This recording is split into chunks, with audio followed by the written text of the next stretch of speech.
अनेक वर्षांनी मानकापूरला राहुल मड्डेंच्या रूपाने चांगला वायरमन मिळाला। मानकापूर स्वागत कमानी जवळच्या धोकादायक इलेक्ट्रिक डांबाची राहुल मड्डेंनी घेतली गंभीर दखल आणि इलेक्ट्रिक डांब केला सरळ। मानकापूर स्वागत कमानी जवळ गेली अनेक दिवस इलेक्ट्रिक डांब हा एका बाजूला कललेला होता। मानकापूरचे तरुण कष्टाळू वायरमन राहुल मड्डे यांच्या सदरचा डांब कललेला निदर्शनास आणून देताच फक्त 4च दिवसात राहुल मड्डे यांनी धोकादायक असणारा डांब गावातील लोकलच्या वायरमनच्या सहकार्याने आणि गावच्या नागरिकांच्या सहकार्याने सरळ करून पूर्ववत लाईटची व्यवस्था केली।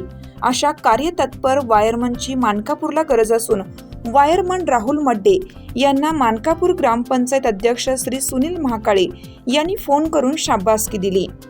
या बातमीची अपडेट घेतली आहे हिरकणी न्यूजचे कर्नाटक संपादक बबन जामदार मानकापूर यांनी। चालू घडामोडींचे अपडेट्स जाणून घेण्यासाठी आपल्या हिरकणी न्यूज चॅनलला सबस्क्राईब जरूर करा, लाईक करा, कमेंट करा आणि शेअर करा। बेल आयकॉनवर प्रेस करा